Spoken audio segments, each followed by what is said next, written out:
this family couldn't afford to build themselves a refuge. This could be the way the last 2 minutes of peace in Britain would look.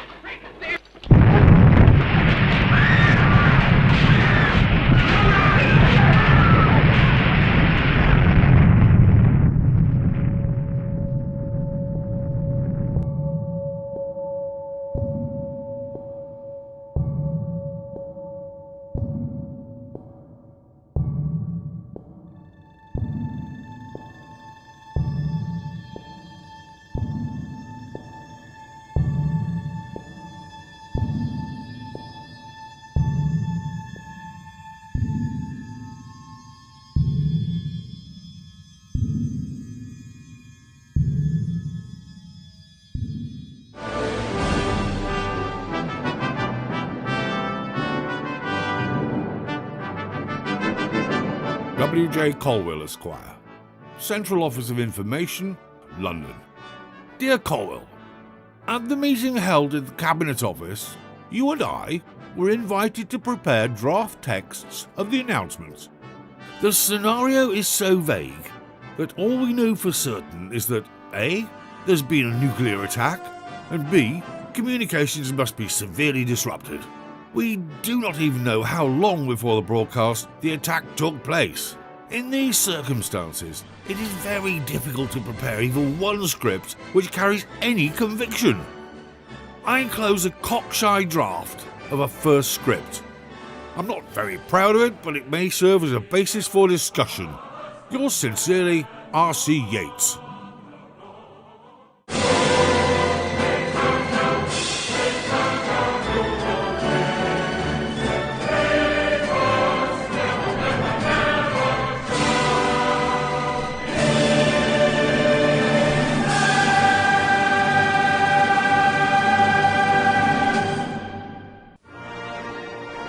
R.C. Yates, Esquire, Home Office, London. Dear Yates, I apologise for the delay in letting you have my comments on your first draft of the pre-recorded announcement in the post-strike phase.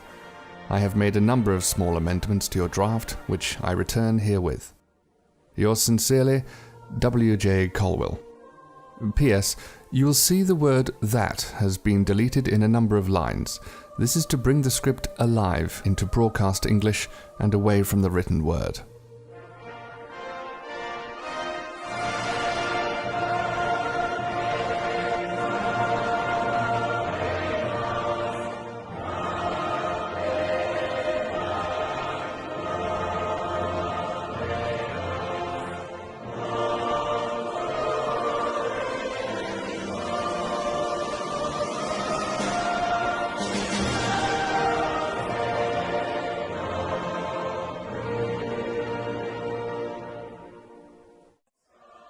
R.C. Yates, Esquire, Home Office.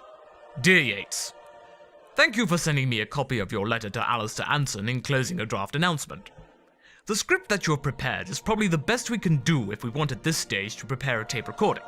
But what bothers me about it is 1. The lack of versatility inherent in pre-recorded announcements.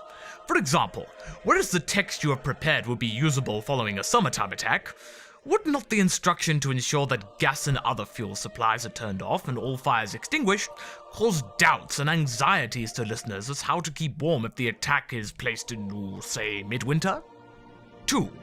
During the last war, we all came to recognize the voices of main BBC newsreaders.